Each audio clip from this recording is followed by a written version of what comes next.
di depan saya ada switcher broadcast ya yang sangat luar biasa. Ini andalan, meskipun ini switcher udah termasuk switcher lama ya, tapi ini masih andalan teman-teman karena dia jalan di 16 bit. Jadi untuk kualitas gambarnya broadcast quality sangat jauh ya jika dibandingkan dengan switcher-switcher kelas profesional maupun switcher yang kelas multicam biasa ya. Jadi switcher ROS ini keluaran dari ROS. Jadi kalau teman-teman jalan di broadcast tentu tidak asing lagi ya untuk brand switcher terutama ROS. Ini brand yang sangat luar biasa. ROS crossover ini dia memiliki 12 input teman-teman. Jadi ada 12 input BNC ya. Dia tidak ada HDMI sama sekali. Dia full BNC. Jalan di I ya. Dia bisa progresif tapi masih di 720 belum 1080. Jadi untuk progresifnya dia di 720. Selain itu kalau untuk di interlace dia bisa jalan di 60 interlace. Penampakan switchernya seperti ini teman-teman. Ini bisa dilihat ya untuk frame-nya. 10 button di sini untuk PGM dan presetnya ada 10. Nah, karena switcher ini ada 12 input, jadi kalau teman-teman mau gunakan switcher ini di 12 input semua dan pakai button ya. Jadi teman-teman harus memposisikan salah satu dari button ini sebagai shift. Misal kita gunakan 12, ini ada 9 kan, 1, 2, 3, 4, 5, 6, 7, 8, 9. Nah yang ke 10 ini teman-teman bisa fungsikan sebagai shift. Jadi kalau di shift nanti ini jadi dia di 10, 11, 12 seperti itu. Jadi ada 12 input ya, ada 12 input BNC. Ini yang di sebelah sini ini ada 12 input. Kemudian ada di bawahnya ini ada output ya, output aux ya. Aux-nya ada 1 2 3. Kemudian ini preview, ada PV tulisannya. PV itu adalah untuk kalau teman-teman butuh yang namanya multiview ya. Jadi multiview-nya dia dikeluarkan sendiri, ada porter sendiri khusus untuk multiview yaitu di PV ini. Di PV, kemudian ada PGM, PGM-nya ada 2, ada PGM 1 dan PGM 2. Kemudian untuk di sebelahnya ini ada 5 port lagi. Yang 4 ini fungsinya adalah untuk referensi ya. Jadi switcher ini karena dia jalan di broadcast tentu dia membutuhkan sinyal referensi dan dia bisa mengeluarkan sinyal referensi jika kita gunakan untuk memberikan gain lock ke kamera kita. Jadi yang internal kita gunakan untuk channel switcher, misal di channel 1, kemudian output sinkronnya juga bisa kita keluarkan dan bisa kita kirim ke kamera atau ke input ya, input apa yang kita pakai, bisa kamera atau decklink seperti itu yang support dengan sinyal referensi. Terus kemudian ada lagi yang di paling ujung teman-teman. Ini yang di bagian belakang. Yang paling ujung ini ada output sinkron kan ada 4. Kemudian ada lagi yang paling pinggir ini adalah referensi in atau ref in ya. Itu sama jika kita gunakan gain lock eksternal teman-teman. Jadi misal kita gunakan gain lock eksternal itu bisa kita masukkan juga ke switcher ini. Jadi dia mendukung format referensi internal. Kita bisa pakai referensi internal atau referensi eksternal yang kita bisa pakai alat Shingen ya, kayak gini sebentar.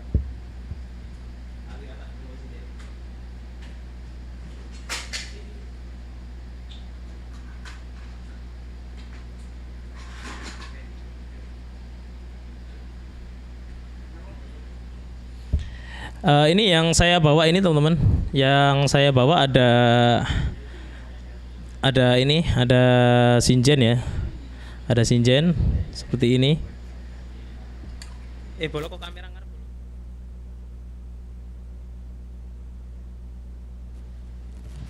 Jadi ada Shingen teman-teman. Ada 2 Shingen ini yang saya bawa ya. Ada merek aja sama Blackmagic yang biasa kita pakai.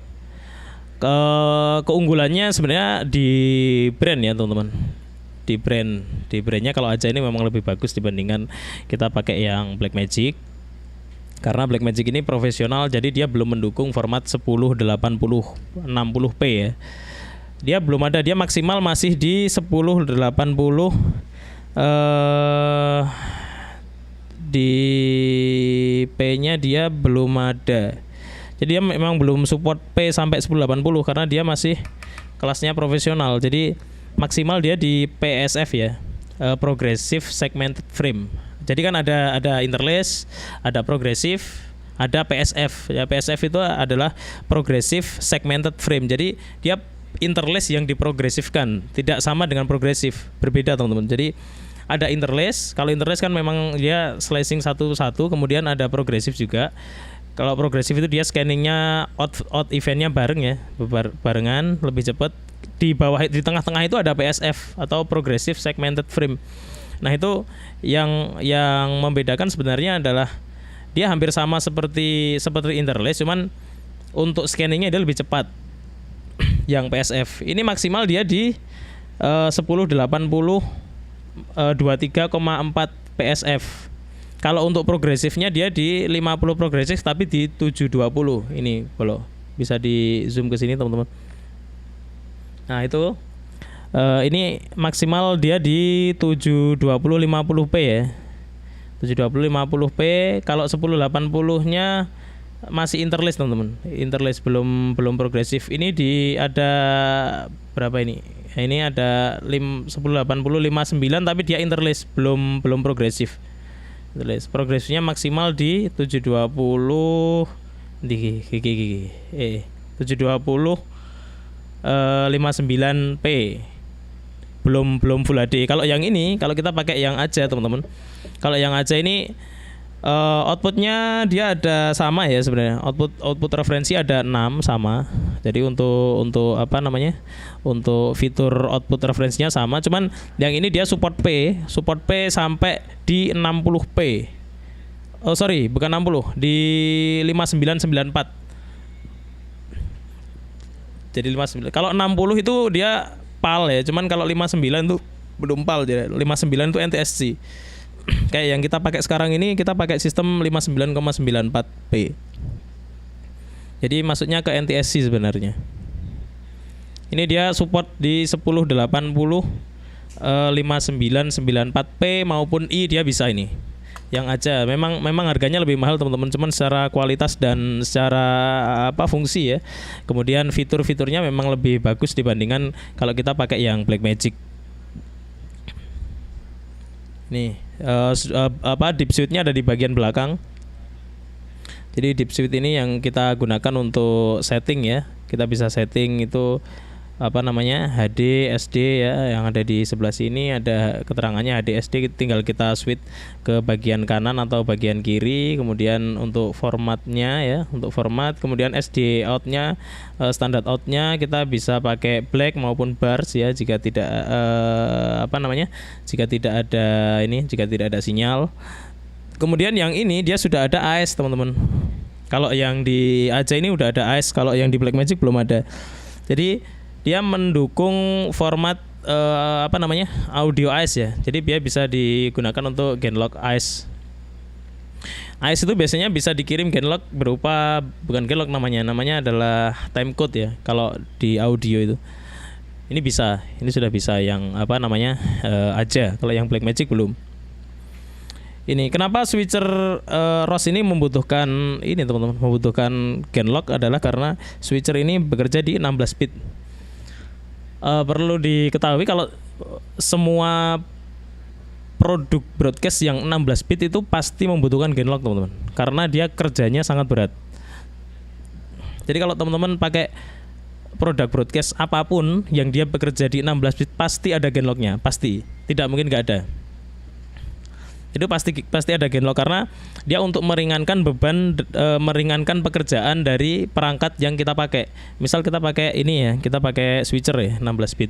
Kalau dia harus memproses data, kita bayangkan saja 16 bit itu adalah 16 miliar warna ya, yang diproses dalam satuan waktu, dalam 1 detik.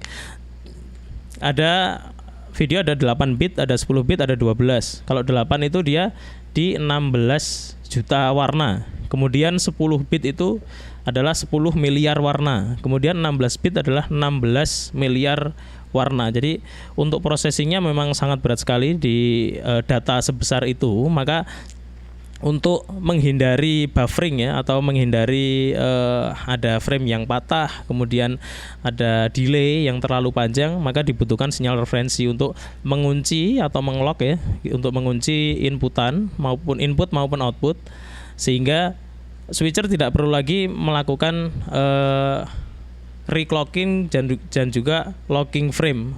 Jadi framenya sudah di lock, dia tinggal ngolah gambarnya saja, tinggal mengatur seperti kalau teman-teman pakai preamp ya kan, di switcher seperti ini ada preamp.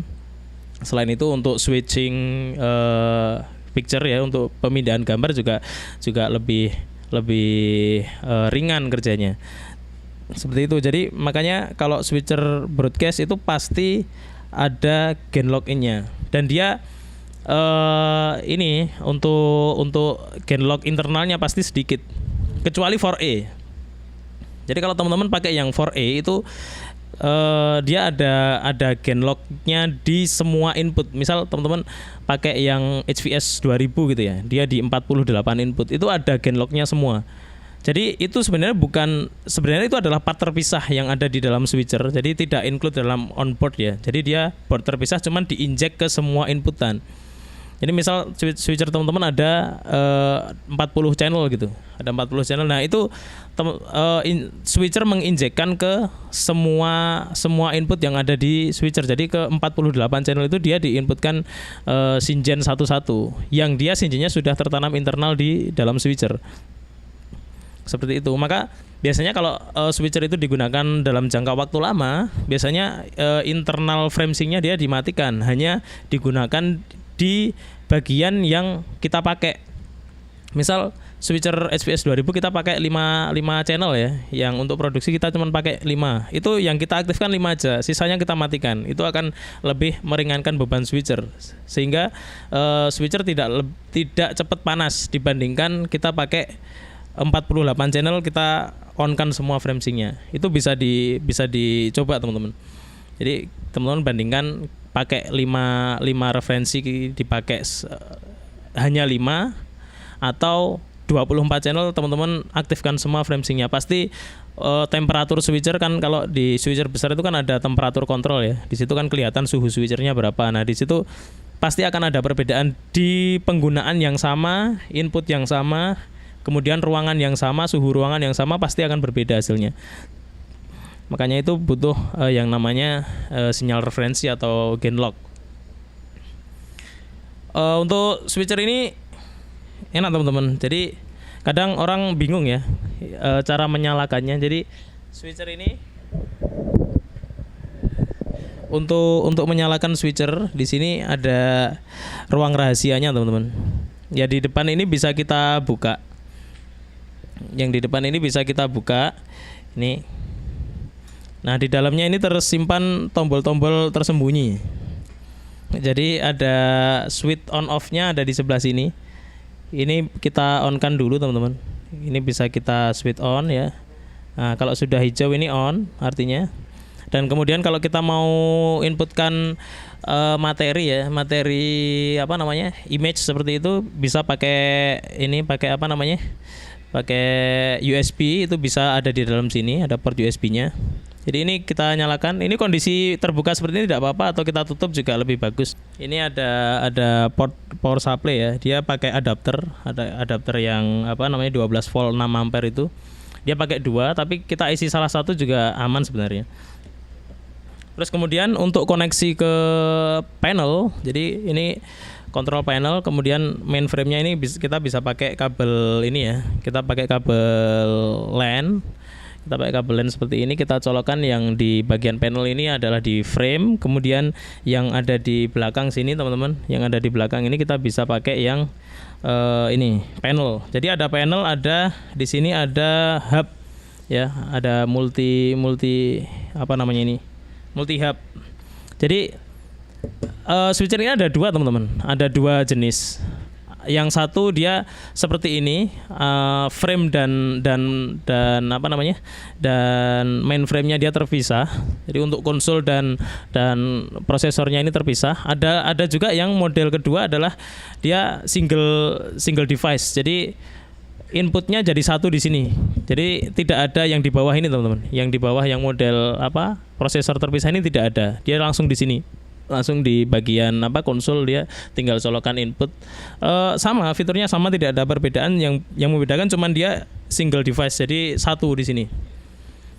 Untuk menyalakannya kayak tadi, di sini bisa kita nyalakan. Tunggu ini bootingnya. Nah, ini kalau udah nyala seperti ini, dia udah connect ya. Kalau dia di sini di layar ini tulisannya booting, ya booting terus seperti itu, berarti dia tidak connect. Misal ini saya cabut, saya matikan ya.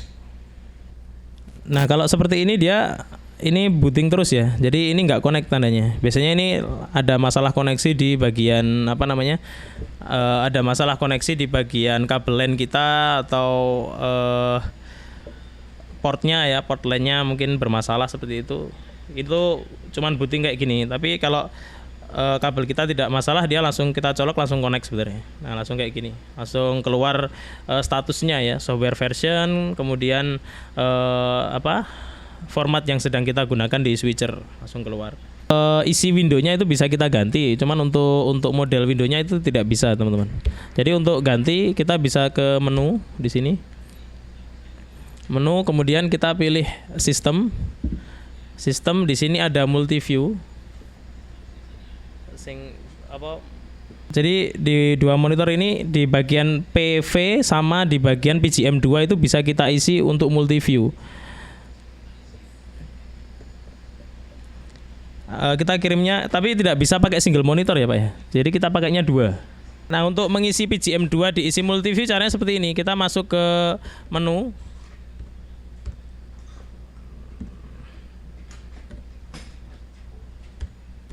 Kita masuk ke menu. Kemudian kita bisa pilih ini ya, sistem. Sistem di multi view ini kita klik, kita pilih yang button 3 ini, kita klik. Nah, di PGM2 ini, PGM2 output ada tulisannya multi view di sini MV multi view ini kita on kan. Nah, kalau on seperti ini dia akan terkirim dua teman-teman. Jadi kita kirimkan dua multi view sekaligus di switcher ini. Jadi kita kirimkan multi view dari preview, dari output PV itu, dari output preview sama output PGM2. Itu. Untuk isinya juga bisa kita atur teman-teman. Isi yang di ini ya, yang di PGM bisa kita atur. Untuk isi yang di preview juga bisa kita atur. Itu ada dua multi view yang saya kirim dari switcher. Yang satu dari PGM O2, yang satu dari ini, yang satu dari preview. Itu hasilnya seperti itu, kita bisa kirimkan dua. Nah, untuk men-setting multi view di switcher OS crossover ini sebenarnya mudah teman-teman. Jadi kita pergi ke menu dulu. Nah ini kalau sudah nyala hijau, ini warnanya bisa kita ganti teman-teman. Kita ganti sesuka hati, kita mau diganti warna apa aja bisa. Nanti kita praktekkan. Jadi di sini kita masuk ke sistem. Ya, jadi di sini kita masuk ke yang di multi view ini, kita klik, kemudian kita next. Kita next lagi. Di sini kita setting dulu yang di PV. Ini ada PV ya, atau di preview ini kita setting dulu. Nah, di situ saya mau setting di ya ini kita biarkan gini aja ya. Kita biarkan input 1 itu di preview 1 itu adalah ini input 1 2 3 4 5 6 7 8 ada di situ, kita biarkan. Nah, kemudian kita kirim lagi multi view yang kedua. Multi view yang kedua itu kita next ya. Kita next lagi.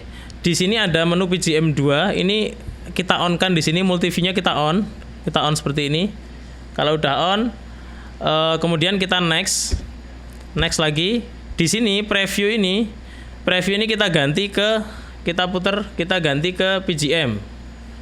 Nah di sini coba aktifkan multi view kedua.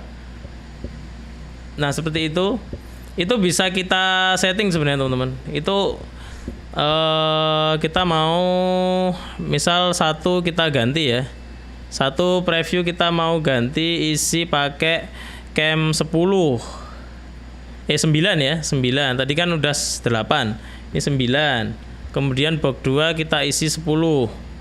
Box 2 kita isi 10. Terus kemudian yang di box 3 saya isi 11.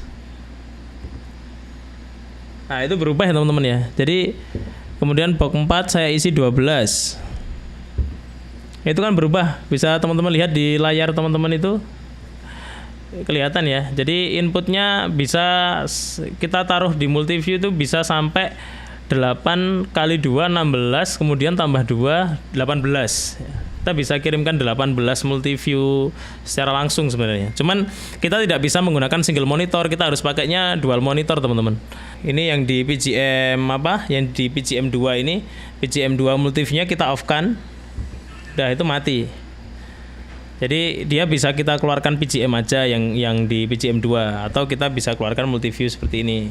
Jadi kita bisa pakai switcher ROS crossover ini tanpa menggunakan genlock eksternal sama sekali. Dan kita cuman butuh 2 genlock internal itu sebenarnya bisa. Cuman yang agak susah adalah kita ketika memultiview gambar ya atau memonitor gambar dari kamera itu yang agak susah karena gambarnya akan muter terus karena tidak ngelock. Yang kita lock adalah preview dan PGM itu bisa. Jadi kalau kita mau mantau ya atau kita mau lihat gambar dari kamera, kita letakkan dulu di preview, kemudian kita tag PGM, kita preview tag PGM, preview tag PGM. Jadi kalau kita lihatnya di layar multiview itu gambarnya muter semua. Kita inputkan 12 channel itu muter semua. Caranya seperti tadi itu, yang kita pakai menu referensi, kemudian yang kita genlock adalah preset dan background dan backgroundnya ya. Jadi kita pakai preview dan PGM-nya itu yang kita lock. Inputnya nggak usah kita genlock semua. Udah kita 12 channel nggak ada yang pakai genlock sama sekali. Kita lock di preview dan PGM itu bisa. Cuma nanti hasil outputnya gimana? Hasil outputnya ngelock. Pasti ngelock hasil outputnya. Di 16 bit dia ngelock. Cuman itu tadi kita untuk untuk pemilihan gambar itu yang agak susah. Jadi kita harus lempar ke monitor preview, ke layar preview window preview dulu baru ke PGM untuk memastikan gambarnya itu benar-benar bagus apa enggak. Kita letakkan di preview dulu baru tag PGM. Kalau kita lihatnya di layar multiview yang banyak itu nanti dia gambarnya unsync ya atau no sync, enggak nge-sync sama sekali, semuanya muter semua gambarnya. Itu kalau solusi yang murah ya, solusi yang murah. Kalau kita pakainya cuman 4 kamera seperti itu bisa kita genlock secara internal karena dia ada 4 internal genlock ya. Ada internal referensinya, ada 4 FCFS. Kemudian sinyal osing ya, osing itu bisa kita kirim. Sebenarnya memang kalau switcher broadcast seperti ini, switcher ROS ini ya, ROS crossover, karena dia memang speknya broadcast, dia di 16 bit, sebenarnya memang penggunaannya untuk kamera yang 16 bit. Jadi kalau kita gunakan kamera IFP itu di bagian di bagian CCU itu kan ada input ini ya, ada input referensi ya. Itu bisa kita kirim dari output sinkron dari switcher ini. Jadi kita cuman butuh satu aja. Misalkan kita pakai 12 kamera IFP. Kita pakai 12 kamera IFP itu kita cuman butuh output sinkron 1. Tidak lebih. Tidak kita keluarkan 12 enggak. Tanpa sinden pun kita bisa jalan. Caranya dari switcher ini output sinkron 1 kita fungsikan untuk kamera ya. Kita setting di referensi, kemudian output sinkron ya. Output sinkron kita kirim ke satu base station-nya kamera. Kita kirim ke BS station. Kemudian di situ kalau BS station itu kan bisa kita loop ya. Jadi kita tinggal pakai BNC pendek itu kita loop ke 12 kamera. Itu pasti nanti akan sinkron dengan switcher kita. 12 kamera itu. Kemudian ada output sinkron lagi. Kita pakai kita bisa ambil dari loopnya kamera, atau kalau nggak gitu, kalau kita memang kita butuhnya deket dengan switcher ya, seperti FrameSync seperti itu, FrameSync bisa kita lock juga pakai output sinkron dari switcher. Kita kirim ke FrameSync. Kemudian ada satu lagi hub, biasanya yang butuh ada switch hub kan, itu BNC switch hub SDI splitter itu bisa kita ambil juga dari output sinkronnya switcher. Udah aman, kita punya 4 internal referensi dan juga 4 output referensi. Itu bisa kita pakai produksi 12 kamera dengan catatan kameranya IFP ya teman-teman. Kalau kita pakainya yang ING ya agak susah memang. Apalagi kita gunakan lebih dari 4 kamera. Kita misalkan saja kita pakai 8 ya. Kita pakai 8 kamera gitu. Kalau ini kita tidak ada gain lock splitter ya. Kita murni pakai switcher aja. Kalau 8 masih oke, cuman kalau lebih dari 8 udah susah. Jadi kalau 8 kita masih pakai 4, kita pakai internal switcher. Kemudian yang 4 kita kirimkan dari output sinkron yang ada di sini. Ada output sync 1 2 3 4. Output syncnya ada 3, 3. Berarti 7 kamera. Yang 3 kita kirim ke kamera, yang 4 kita pakai untuk switcher sendiri. Udah, kita cuma bisa 7. Sedangkan inputnya ada 12. Nah, itu mau nggak mau kita harus pakai Syngen splitter ya, atau teman-teman bisa pakai ini video analog distributor ya, pakai PNC itu yang model PNC ada analog distributor itu, teman-teman bisa pakai itu. Kalau nggak gitu ya teman-teman mau nggak mau harus beli Syngen sync generator. Nah, kalau sync generator ini kan ada banyak output ya, jadi kita bisa sebar kemana-mana, kita bisa kirim ke switcher, kita bisa kirim ke kamera. Ini ada 6 ya, ada 6 ini, 1 ke switcher, yang 5 bisa ke kamera. Pakai output sinkronnya switcher 1 dipakai di kamera yang terdekat dan kameranya paling dekat dengan kamera yang lain. Misal video distributor analog itu ditaruh di kamera master.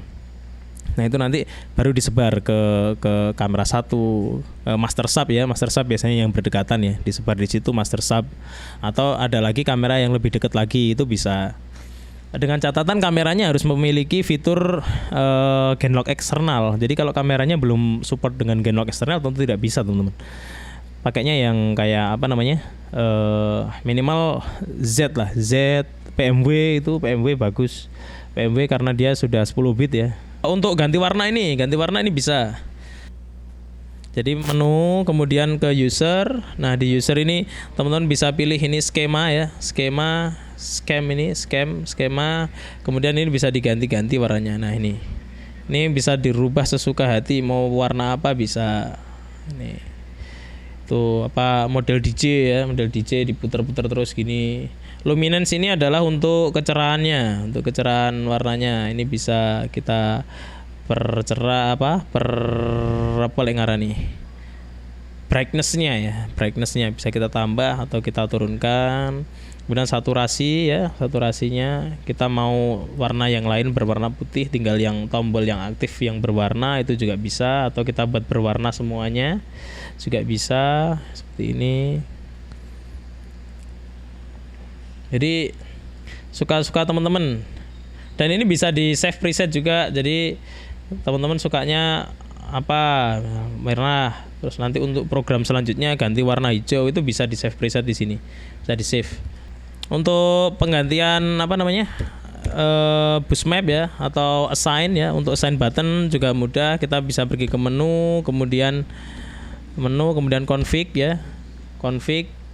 Di sini boost map ini bisa kita atur cross point-nya dan juga shift-nya ya. Shift-nya bisa kita setting di sini. Jadi cross point 1, button 1 yang ada di sini kita bisa pakai untuk input 1 dan input 8, nanti 9. Ini shift-nya di 9. Terus button 2 ada di 10. 3 ada di 11. 3 ada di 11. Kemudian monitor dari belakang 4 ada di 12. Gini teman-teman. Jadi kalau kita udah gunakan shift, kita mau take gambar selanjutnya, tinggal ini di shift-nya ditekan. Baru ini berarti gambar 11, 12. 1 2 3 4 5 6 7 8 9. Ini take, ini shift tahan ya. Berarti ini 10, 11, 12, 13. 12 sampai sini, sampai 3. 12 plus 11 12. Itu. Kalau shift-nya tidak kita tekan, ini berarti button 1 sampai 9. Seperti itu teman-teman, untuk ROS crossover ya. Ini switcher yang luar biasa, sangat bagus sekali.